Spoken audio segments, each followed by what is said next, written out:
What does an 18-year veteran of the tech industry and a 20-year veteran of the military have in common? More than you might think. Welcome, everyone, to the Second Act podcast, leveling up your life's journey.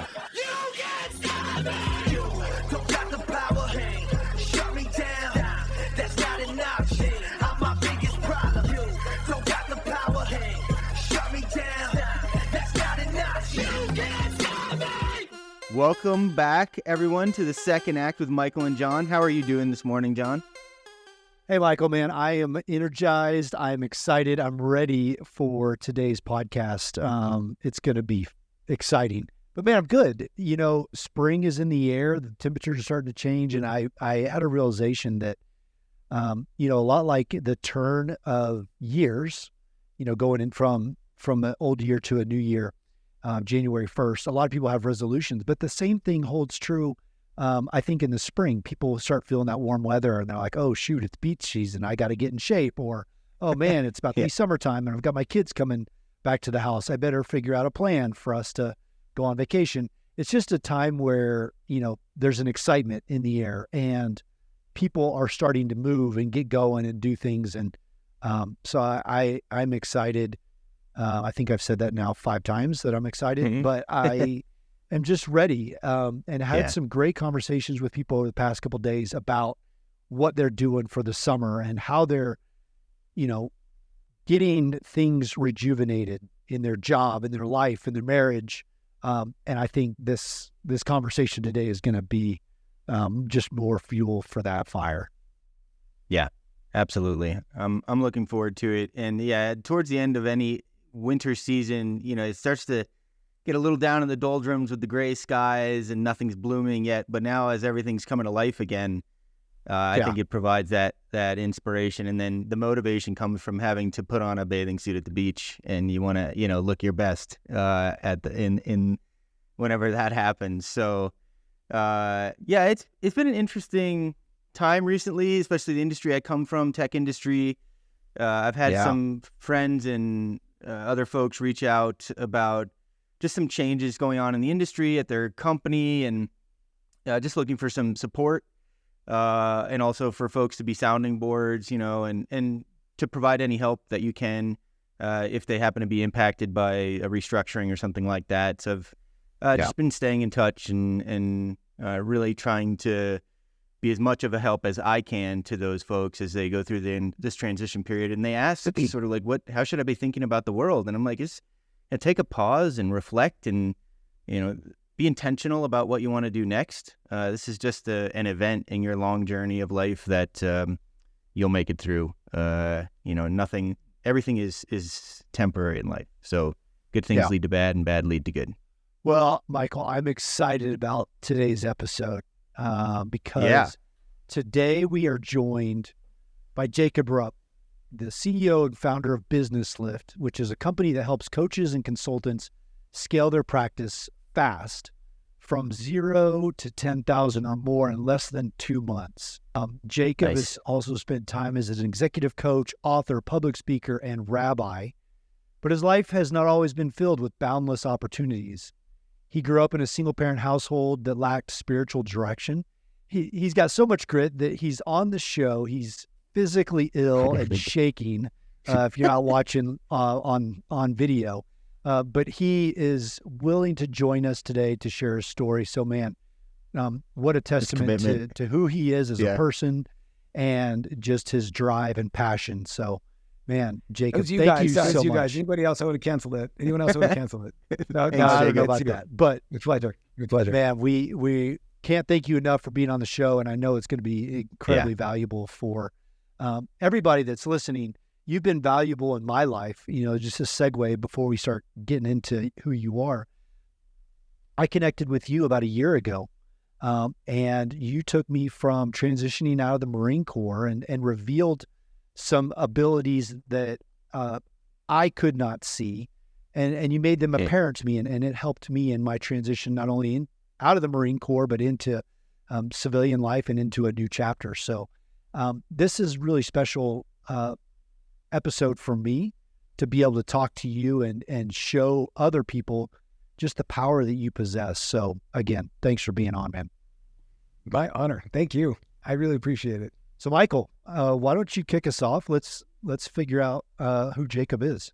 Let's do it. Let's go back to where life began, Jacob, as we tend to do on this show with our amazing guests, and what some of those important moments were for you growing up that helps create your sort of mental framework, where you wanted to go in life, the things you saw and were a part of that you're like, I want to leave, some of that behind and change things for the better. So let's talk about some of that and start where you're most comfortable. Yeah, thank you. I'm very excited to be here. I appreciate it, guys. I was born in San Francisco, California. Okay. It was it was definitely an interesting upbringing. I guess early influences was that we moved out of the city. I think when I was young, the fact that like you grow up in a busy place, or just in New York, and it's just like a whole different energy, and things are going on all the time, and it's just like it's funny. And this will be our first reference. It talks about in the Bible that when Cain was exiled at the end after he killed his brother, so he said he was a city builder. God cursed him that he was going to be all by himself, and then said Cain was a man that built cities. So it's a very old principle that if you really want to be lonely and by yourself, go in a big city, and if you want to be a person that is rooted, so then go find yourself a plot of land in the country. So we did that when I was like 5, and moved out to a small, at that point, very suburban like area called Concord, California, outside of San Francisco. As where I was raised. Some of the early influences, that I think about, and you kind of go back to my childhood, were kind of like three pronged. I always from the earliest memories, suffered with like my weight, and sort of using food as a crutch, and then kind of this like unwinnable battle, which man, it was really, really tough, because the more that you'd feel uncomfortable, the more you'd eat, the bigger you'd get. So that was like one area that I remember kind of like very, again, there's lots of highlights, I guess, when you think back some of the more critical things that you'd want to fix.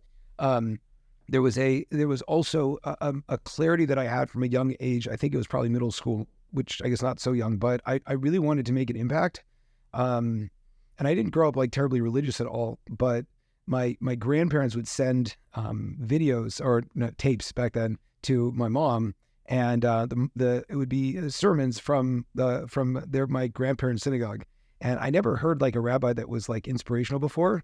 It's probably like when you kind of like compare maybe kind of your local guy with like one of like the all-stars, and you're just like, oh my gosh, like I didn't realize, so right on the spot there, I knew nothing about Judaism. I'm like, I'm gonna be a rabbi. I didn't believe in God. I knew nothing. And so that was another like early influence. I found another kind of like major arc in my life is my parents' marriage was challenging, to say the least. And my mom made the call to stay in it for many years to raise the kids, but it was very kind of a stressful situation. And my dad was gone a lot, and I kind of lost touch with him for 20 years, and I reconnect with him. And when people are in a very dark situation, they have a tendency to hide and to kind of go underground and to distract. So my dad wasn't really there, which is something that kind of scares me, because I see parts of that myself with my kids. But when I was a sophomore in high school, my close friend, his dad kind of took both of us under his wing and started teaching us how to work out. And that was like my other big influence from that really stayed with me. Just remember like this like hot garage. It was like legit. It was like, like rusty barbells, and like, it was so legit. He would have, 70s and 80s rock on. And it was like, it was like, it's like Rocky style. What's that? Rocky style? Exactly. Exactly. Like, it was so hot. There was black widows like in the corners, dusty. And like, that's where I learned about bench press, and that's where I learned about curls. And so like, I was always fat, but I was always big. And just how fitness can impact your life, I think at that point, also because it was really connected with this experience with someone, caring about me and teaching me, I felt was very formative. So that's sort of like some three snapshots of my life that I think had a relatively significant impact down the road. Very cool. You mentioned something about having a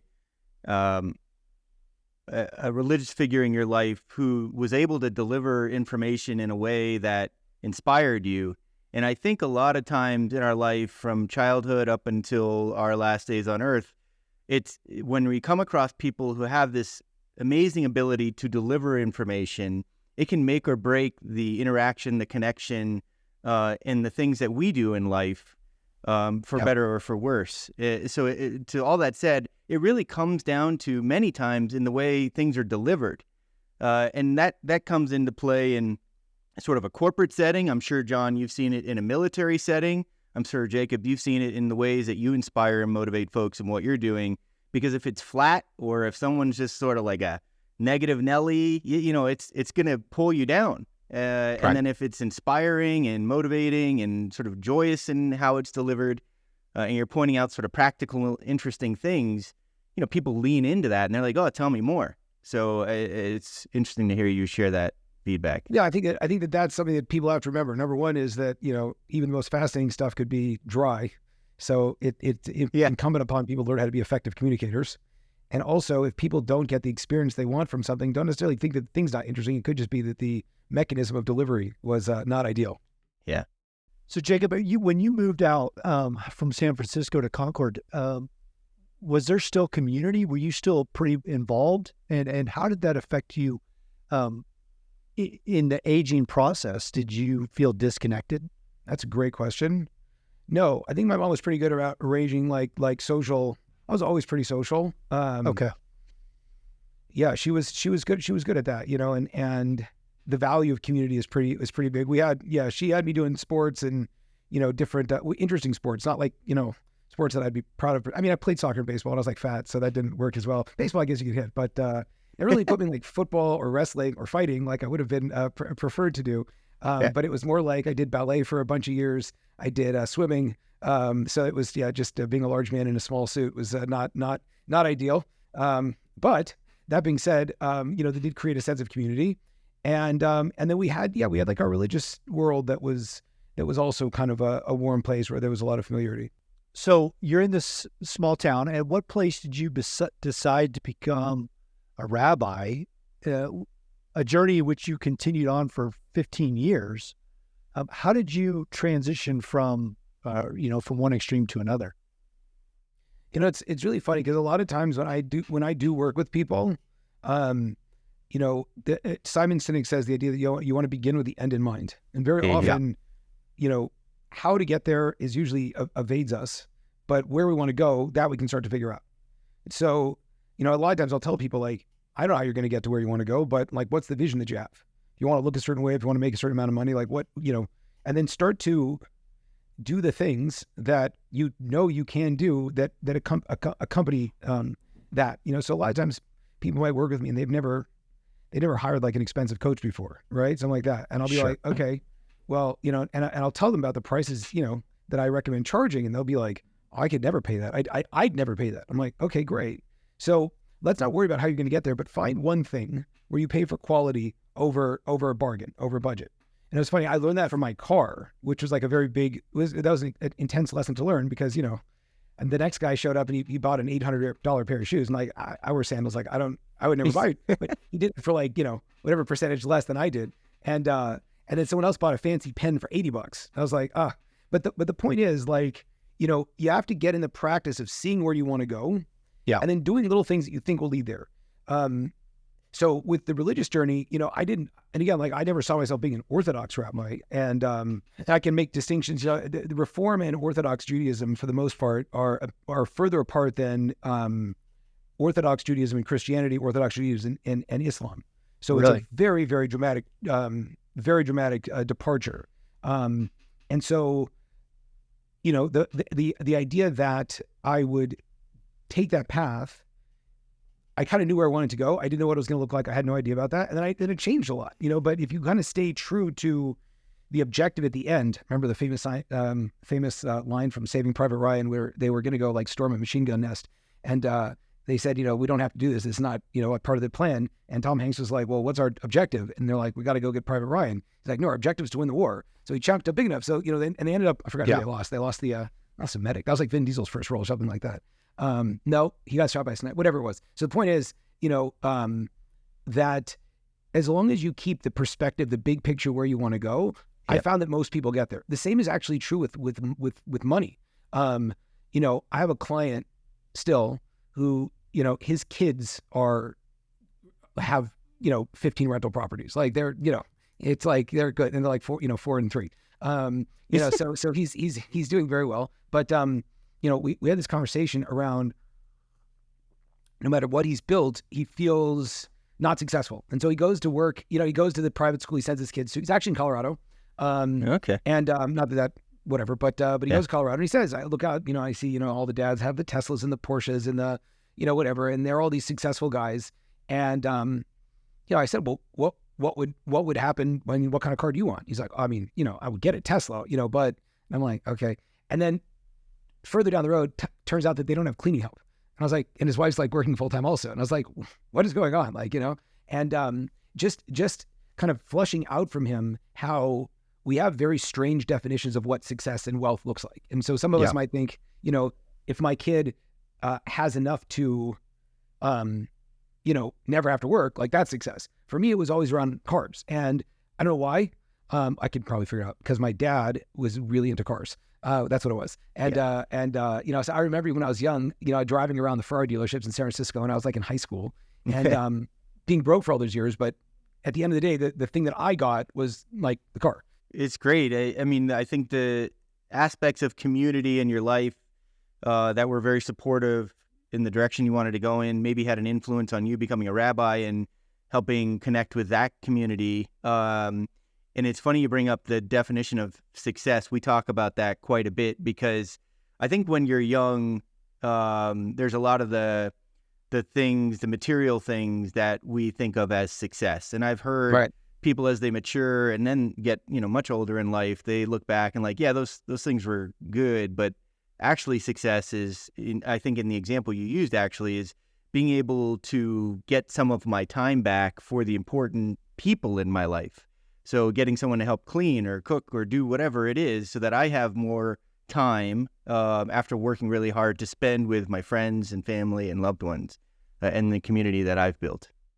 Yeah, it's just a very proactive process where if you think about it, you can actually build whatever you want. Just, most people don't. I literally didn't think about it, and I find, because a lot of people I've worked with will generate a lot of money quickly. And I was actually talking to a client yesterday about this, and, she has this fear. She's already been a very successful coach, and she has this fear of like what a $40,000 a month looks like. And she said, I just had this fear over and over again. And I said, she also had a cool story. She looks like her husband's a Navy commander, and she like, he's awesome, and he was going to join my program, but then I saw her and like she's like looks like pro level IFBB type of like we're not messing around, like she's serious. And I was saying to her, I said, but she was also like pictures of her in high school. She was also like super fat. And, she was saying, I was sharing with her that part of there has to be an identity shift. Right. And so just like the way that she was able to put on the weight and have her kids and then go back to the way she wanted to look was because she was a fit woman that was having kids. Mm-hmm. And the reason why a lot of people never lose the weight or they're up and down, of which I've done that many times, is because in my head, I'm still a fat guy.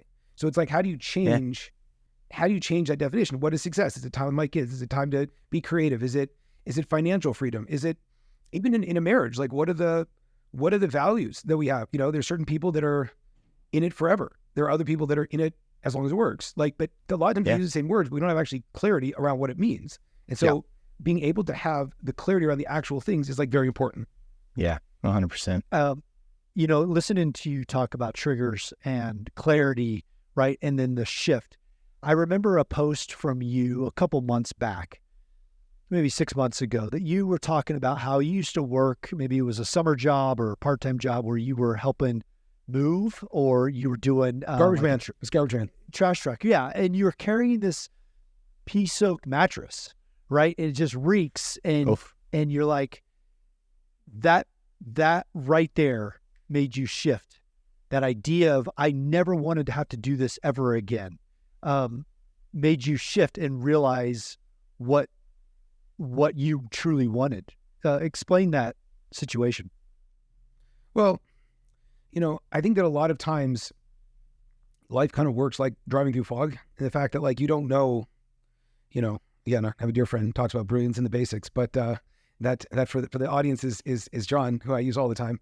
But we sort of know where we want to go, but life appears pretty foggy. And what are our control? Like, what are things we can control? Yeah. And so, it's like I can get really good at the things I'm doing right now.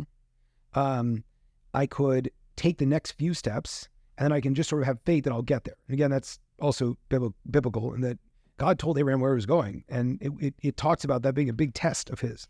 So it's like, if I'm telling you you're going to go to, whatever, Columbus, like, why is that a test? It's like, well, he didn't tell him how he was going to get there.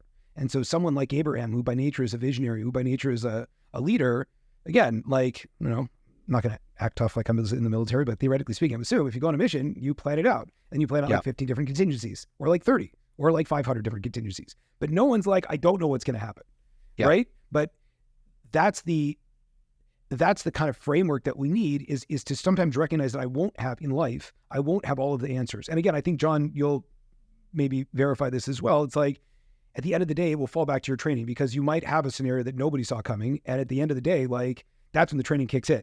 Well, we joke around about Mike Tyson's quote, right? You never, everybody's got a plan until you get hit in the face. Well, the alternate is true as well. In the military, we try to come up with the idea that we're going to get hit in the face. We're going to have opposition. As soon as you take off, as soon as you step off from the line of embarkation, as soon as you cross into enemy territory, what is the first thing that's going to happen? What are the secondary, third, and what are those stumbling blocks that you're going to hit that we try to plan for? Now, not every scenario can be planned for. And if we had to plan for every scenario, we would never take off. We'd never start marching. We'd never, move towards the objective. So you have to have some sort of plan. You have to have some sort of idea, but you also have to be comfortable that your plan is good enough to start. And that's one thing that you and I worked with, when we were first meeting, was I said, Jacob, I've been doing this military thing for 20 years. I have no idea what I'm doing outside of that. And you're like, well, but you got a good idea, and you know enough to just start. And then that's what Michael and I talk about now, is with people moving into second jobs, in transitioning into something else, or moving from corporate world to entrepreneurship. The biggest thing that people get impelled by is the unknown, or not knowing everything. And sometimes that biggest learning curve is just taking that first step. How do you help people, Michael? We've talked about it in some of our earlier episodes, on at least through this show, my own mindset when it comes to that stuff. And I think you have a goal, like you said, Jacob, or some vision of where you want to be in the future, and you stay resolute towards that, but be flexible on the details in terms of how you get there. And I think you have to make the commitment mentally to commit and go, and just go, and understand that things are going to change over time, and it's not going to be all smooth sailing, and having that mindset and not trying to boil the ocean in that process. Because I think a lot of people get caught up on trying to do all the things to get to that vision right away, instead of incrementally, as we've talked about, John, getting 1% better every day, and the magnificent compound effects of doing that. Even though it seems so inconsequential in that moment, in that day, in that time, those little things build on top of each other. And I'm shocked at how far, we've been able to come. And we're sitting here with Jacob having this amazing conversation. It's just, it's been a fun journey. It's funny because I think also you have to work on the idea of getting around the people that have actually done what you want, and like learning from them, and then there's the people that, so I talked to a client about this today, and he's saying, he's got someone who's like advising someone else in his company, and the guy's like never done anything. And he's having, it's so frustrating. And it's interesting, if you look at people who are truly exceptional, and again, the business world, the sports world, their identity is hooked to the work that they do. I was like Michael Jordan, how he explained it, how Kobe explained it, the same guy from Colorado, it's funny, like he gets 2 shout outs. He told me that we were thinking about, what's the strategy for his growth.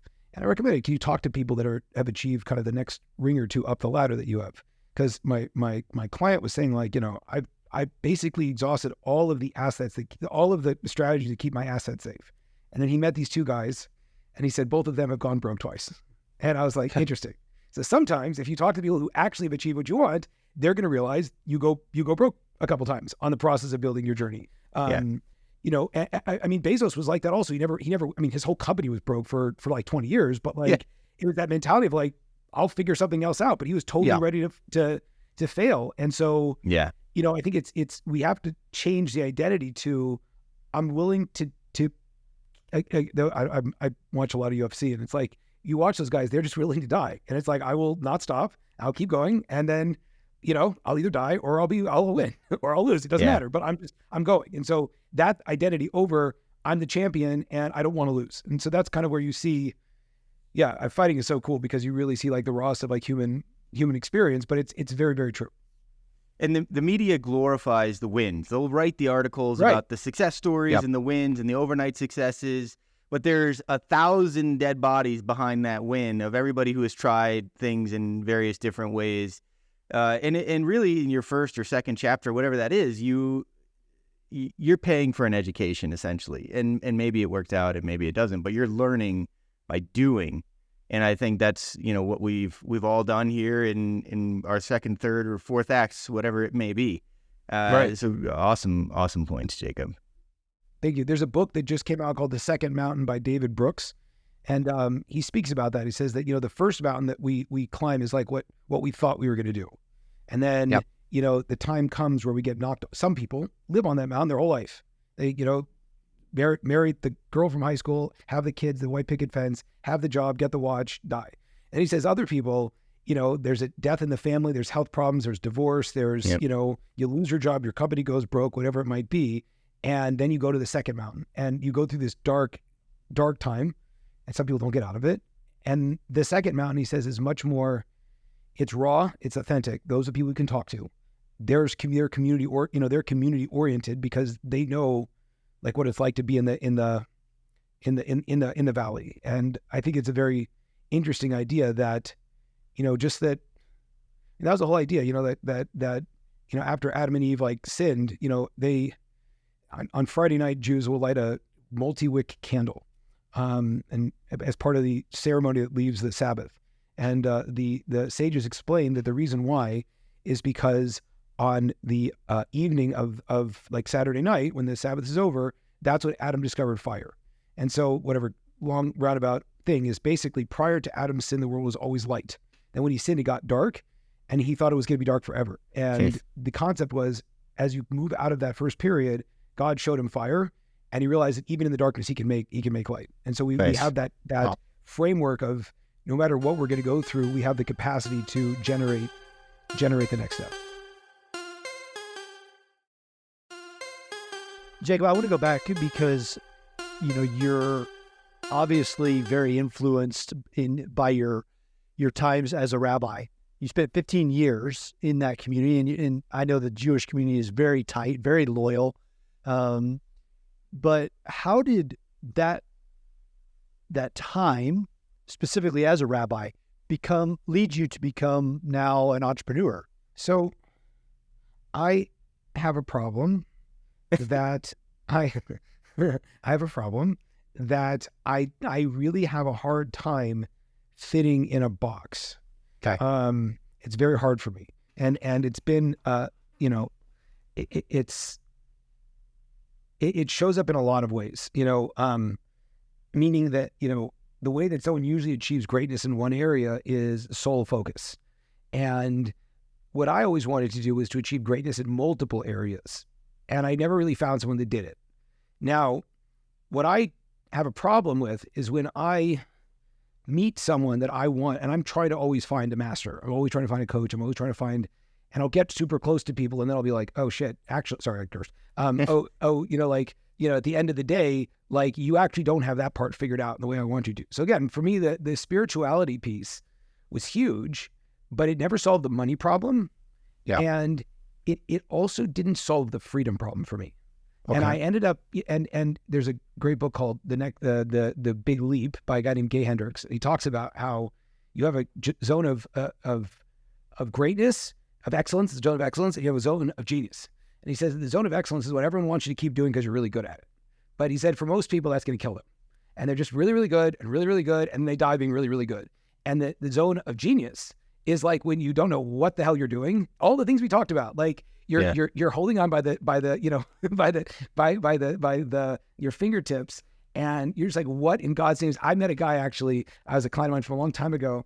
He's probably I would say mid to upper 40s, and he had built and scaled probably like 3 or 4 companies, and he found himself raising capital and being in a room with all these white men with suits. He said he's also white and probably is wearing a suit, but for some reason, those white men in suits.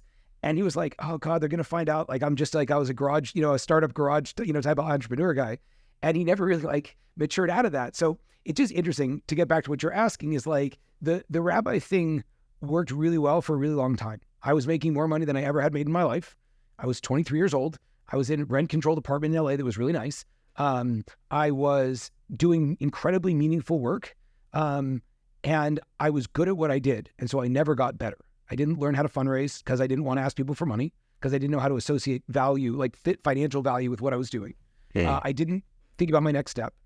And what was awesome when I was like 23 or 24, living on frat row with my wife and at that point, like one or 2 kids, when you're driving an hour and a half to get to Hancock Park in Los Angeles, which, with the traffic, and you're up all night because of the frat parties, and the $100,000 when you were 23 is not what it used to be when you send 4 kids to private school in Los Angeles, and the preschool's, $40,000. The writing was kind of on the wall, but you kind of stay in it too long sometimes, and that's where the bitterness starts to happen. So that was it. And then, it was interesting in the process. I generated a lot of negativity. I generated a lot of negativity towards my religion. I did because I figured, why would God? I was so good. Like, why would God do this to me? It really wreaked havoc on my marriage. I think it really created a very big schism, whatever it is, like distance with my kids and with me. And I found myself like just not knowing what I wanted to do. And that launched me on like I don't know, I think I was happy as a rabbi for 6 years. So if that gives you any indication of like my midlife crisis at like 30, yeah, so that was it. So usually what I found is there's kind of 2 types of people, and I happen to be the kind of person that will hold on to something until it's untenable. And unfortunately, I usually let someone else tell me that I've held on too long. And so I was negotiating with my employers, and they were like, you know what? I don't think this is a good fit anymore. And I was like, oh my God, like you've just fired Babe Ruth. Like, do you understand that? And they were like, we'll find somebody else. And I was like, okay. And then I went home and cried like a baby, and that was the next 7 years. So, I think it did in a lot of ways. It soured me from the process, but I think I'm incredibly grateful, because even though like I became someone that in a lot of ways I can't recognize, because again, if I'm an Orthodox rabbi, like, you don't look like this. And it's really confusing for my kids, because why is dad, wearing shorts and everyone else is wearing a suit? And it's not just the superficial stuff. It's also the, I don't know. I have a pretty, I think a lot. Everyone in the Jewish world, people are the nicest cars people drive are like, a Volvo S80. Even I know a guy, like 500. Well, he has. I knew a guy, massive metal company, old man, S80, brand new, awesome. That was the best car. I'm driving like a convertible Porsche Turbo, and my mentor, one of my mentors, was like, "Hey, where do you park that at the synagogue?" And I was like, "Oh, right in front." Why? He's like, "Wow, the first time I bought a Porsche, I left it at home and walked because I was so ashamed to have actually bought that car." So, yeah, there was a lot there. Yeah, I think the point of that was, though, that the reason why I park it in front is because if I could do it, literally anyone can. I don't see what I did as anything special.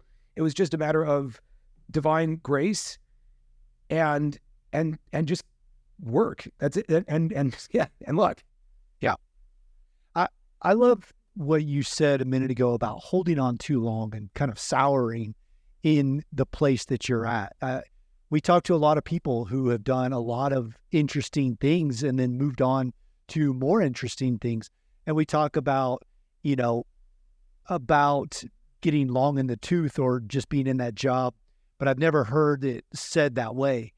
And I think that's so true with people, is they give up their dreams for the comfort and the situation they're in currently. So they start out, they buy the cars, they buy the houses, they buy the things, they set up their life in a job or an occupation that they're not fully in love with. And they get to a place where it's so unnatural, feels so unnatural, it feels scary to get out of that because, well, what if I can't afford all these things, or what if I can't keep up with, this lifestyle? And something has to give, right? They either have to get out to pursue happiness, or they stay in, they sour, and they keep doing the job that they're not really excited about because they built this wall around them. So that's an interesting concept that you've kind of created for me. So I appreciate that.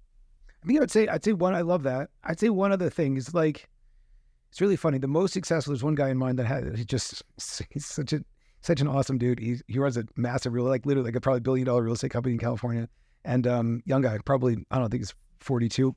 And so I learned a lot from him. And which I think was the secret to my success as a coach, was I always worked with people that I was always much more impressed by than they were impressed with me. So I didn't like show up and try to like tell them what to do. I was always like, wow, how do you think about that? And they're like, told me. And then they're like, oh shit, that's how I solved the other problem. I was like, yeah, that could be. They're like, cool. So, but one of the things I learned from him was, I worked with a bunch of these guys like right around COVID, and, kind of he does a lot of like rental properties around California, Arizona. And, it was bad. And he's like, the other day, I'm totally good going back to my apartment. I don't give it. He's like, I'm good. And I think that was something that I learned a lot about, which is like, like one time when I had my BMW, like it had like engine problems, and they gave me a rental like Hyundai. And I was literally like walking out of the car at like Trader Joe's being like, I'm sorry, this isn't actually my car. I'm actually a very successful man. Like, you should know, like, this isn't my car. Yeah. So I noticed at that point, like, wow, you're buying into your own stuff. But at the end of the day, what I started to do was I am somewhat, I'm cleanly, like I wash my car a bunch, but I have like some close friends that I like, and my kids also, like, I like them to get the stuff dirty. So it's like, it's that feeling of like, get this stuff that makes you feel the part, but don't take it so seriously, and don't be willing to lose all of it. Yeah. And coming back to what you said, John, I think you have, especially with something new and you're just starting out and you don't have much to start with, you're driven by passion and sort of that bigger goal around what you think success is going to be. And as you go through that and you get comfortable with the familiar and you get settled into all the things, and you do that for a period of time, you can get to the point where you've lost some of that passion, and you're not able to reinvent yourself in ways that are exciting to you. And that's where you're putting on at some point maybe a facade. Like you have to you have a team, or with your family, or you're in a position where you're having to communicate with others a lot about work and what you do, but it's not real, and you need to step away. I was watching this interview recently where they were talking about music artists, and they go into it, not having a care in the world. They just want to make the best art, best music possible. And it's all driven by passion and life experiences and things. And then once they get in the game, they're chasing the charts, and they need to get the next platinum album and all these sorts of things. And it starts to become very commercial oriented, and it diminishes some of the passion and creativity that they get through that process. And they actually have to step away. They maybe haven't lost interest in creating art, but the situation or the system has soured their view, maybe temporarily, on what's going on. They step away, and it could be for years in some cases, and they find that fire again to do something else or come back to the art. I was just going to say two things. Jordan Peterson talks about how more than people have stories, stories have people. So a lot of times, like, movies will capture things about life that I could tell you it, but I can just show you the movie and you're like, oh yeah. And it was fascinating. I watched a few movies like on repeat when I was younger, and I didn't think about, that being influential, but they're all violent. Like, it was like Saving Private Ryan, Pulp Fiction, Any Given Sunday, Gladiator, Braveheart. Those are kind of like my core. American History X, of course. Like, I've got those like memorized like the back of my head. So so much so that I'm not awesome that I have tattoos, but my wife would ask me, like, what kind of tattoos did you get? It's like, oh, I get these like two like Rottweilers with blood coming out of their mouth on their backs. She's like, where'd you get that from? I was like, oh, that was what he had in American History X. She's like, that guy's a white supremacist. And I was like, it looked awesome. She's like, what is wrong with you? Anyway, it's interesting. There was a scene in Any Given Sunday where Jim Brown and Al Pacino are sitting in a bar, and they had just lost, and Al Pacino's on the down slope of his life. He said, "I'm just going to go back and coach high school football, after I get out of the NFL," because he said like that's where it's pure and the kids are like real, and that really spoke to me in a very deep way. And speaking about some of the things, I mean, again, I focus on the negative not because there's not a lot of positive, but I think the negative actually gives you like learning lessons. And I think about a lot of times like my own religious journey when I became, from what you would call like a normal kid to a ultra right wing Orthodox Jew, and all the things that means, which for your listeners means basically like every single step of your life is dictated. Which shoe you put on first, which lace you tie, which way you go to the bathroom, what you eat. You think it's serious. I'm not kidding. And one of the things, and so I'm interested in like an 18-year-old kid, like what really spoke to me about that? That's one question. But then also I did it successfully making other 18-year-old kids do it for years and years and years. Wow. And one thing I noticed though, was as soon as I became what I would call religious or Orthodox, I always thought I was religious before, but not like this, was that I stopped drawing. And my whole life up until that time, I had drawn all the time. Huh. And it was just really interesting to notice that sometimes, hanging on, and again, I think that this gave me context where I could actually help guide people better, both students of mine when I was a rabbi and then as coaching clients. It's like you got to keep that part of yourself that's real. And if you find yourself making a transition and giving up such a fundamental artistic part of yourself, it's like, again, like the guy that starts working and he stops going to the gym. You're just like, you're screwed. There's no way you're going to be able to do this. Yeah. Yeah. And so your journey of community building through faith and being a rabbi lead you into entrepreneurship, and your entrepreneurial ventures start with leadership coaching yourself and then evolve into public speaking, writing books, and now BusinessLift, where I think you're coaching coaches. Tell us about that next chapter in your life. I mean, at the end of the day, again, it was like saying yes and God at the end of the day. And I think that's important, but I started one-on-one coaching. I actually wrote the books before I launched the thing. It didn't get published, but it was important for me to get some of my story out. Same theme, like, a lot of times we learn about inspiring people and we see a very like whitewashed version, but I wanted to talk about all the stuff. Yeah. I have to rewrite that book. I have to add like the next chapters. Yeah. But really what I noticed at the end of the day, which really got me excited about launching my business, is I think that there's an entire industry out there that is trying to strip people of the ability to earn and the ability to help. Okay, sure. And with the rise of big education, big government, big, everything, even if you look, and hopefully you're not going to hang me up on the show, like, even if you look at the military and what it was back in World War II and what it is now, when you have these really big organizations and you get people at the top, it takes a couple of years before it's not recognizable. They change like the Army's, whatever it is, their slogans, and, kicking out all the operators that wouldn't get the COVID shot. It's just like, you want these men who are like killers to like, and it's like, what are you doing? Sorry, John, I'm stepping on your toes. Tell me what you're thinking. No, not at all. I agree with you wholeheartedly. When the focus changes from what you originally start out with, you lose some of that.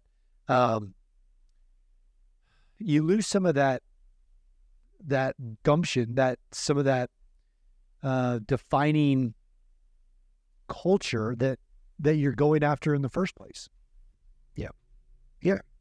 And then so taking on a small project like, the government and education, and something I always tell people is like, I think that this is something that will consistently grow. And I think about kind of like a marketplace of ideas.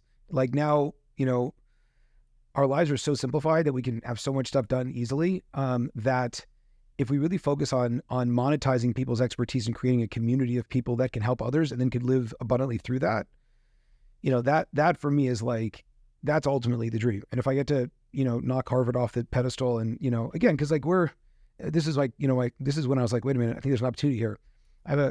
My best friend, his wife is a mother of, she's like 38, mother of 4, busy woman. And their oldest son had some, challenges. She had a really great therapist or psychologist that helped her. And she's like, I'm going to become a psychologist. I'm going to help other people, which is beautiful and very noble. Yeah. So my friend ends up, now they're $120,000 in. She's been in training for 4 years. And at the end of the training, if she's lucky, she'll bill $250 an hour. So people come into my program. It's a little bit above a 5-figure investment. I have you making money. I had a guy made 10 grand in the second day of working with me.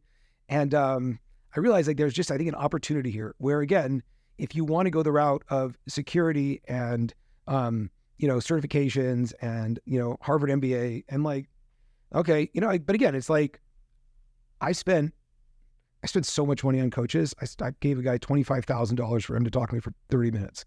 I wouldn't recommend doing that with him, but it showed that I was committed. But, the point is like, he had no certification and I didn't care. And so from my perspective, it's like, if you're certified, then you're leaning on your laurels. And you know that, John, like, it's like, who's the guy who you want to have your back? Like, do you want the guy who's objectively like the best? Or do you want the guy that everyone says is the best, but he spends all his time garnering all the support? Like, the best naturally rises to the top. That's the point, Yeah. So that was kind of the idea behind the business. And yeah, it's growing a business. So you get punched in the face a lot, but that's kind of the vision that I have for where I want to take it. I love that. Well, the fact that you just talked about paying a coach $25,000 for a 30-minute conversation, and people will balk at that and say, "Oh man, I would never pay money for what an idiot, right? Whatever amount for a 30-minute conversation." Right. However, if I were to tell you that in 30 minutes I can revolutionize your life so that you'll make a 10x on or a whatever x on that $25,000 investment, then people are going to be like, well, yeah, I'll do that all day. So it's interesting how there's hesitation against a price tag, but what you're not foreseeing is how that time spent is going to revolutionize the rest of your life. And I think that's something I've learned over the past year to year and a half is, when you put a price tag on something, you're looking at the immediate value. You're kind of putting what you had to do to get that amount to spend for that advice.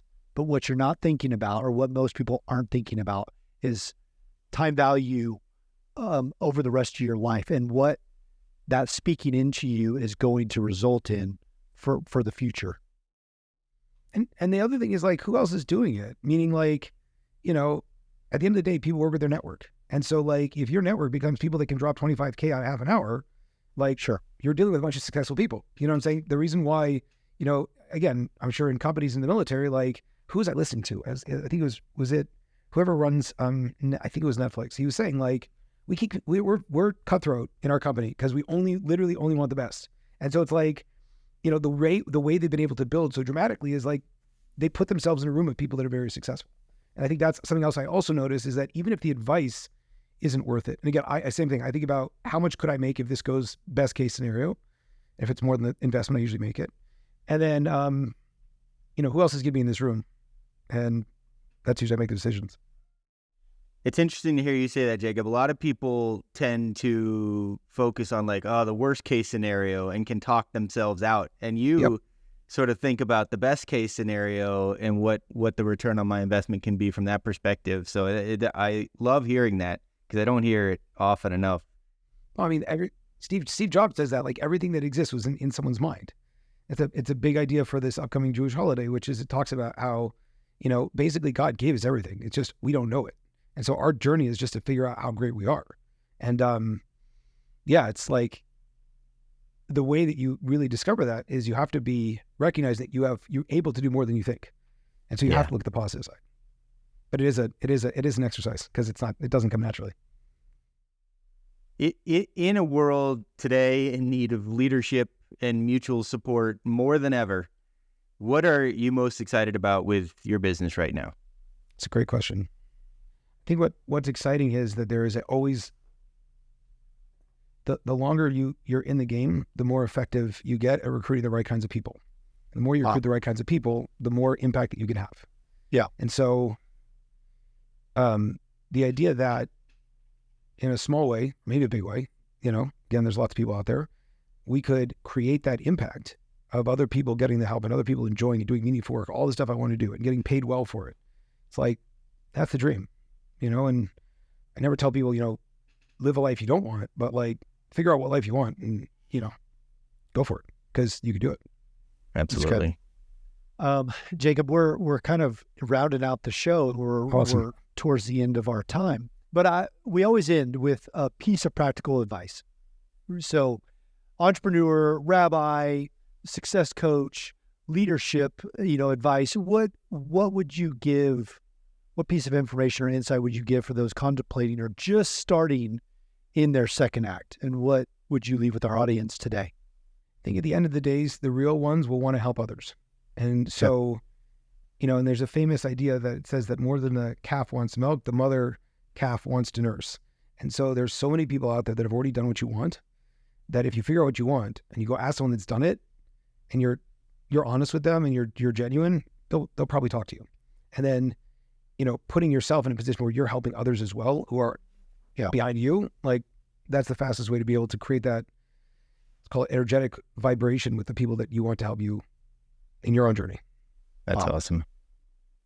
Jacob, I know you've hung in here like a champ in this episode, and we don't want to drag it on any longer for you, but thank you so much for sharing your amazing and very interesting life journey. Definitely not something we've had on the show before.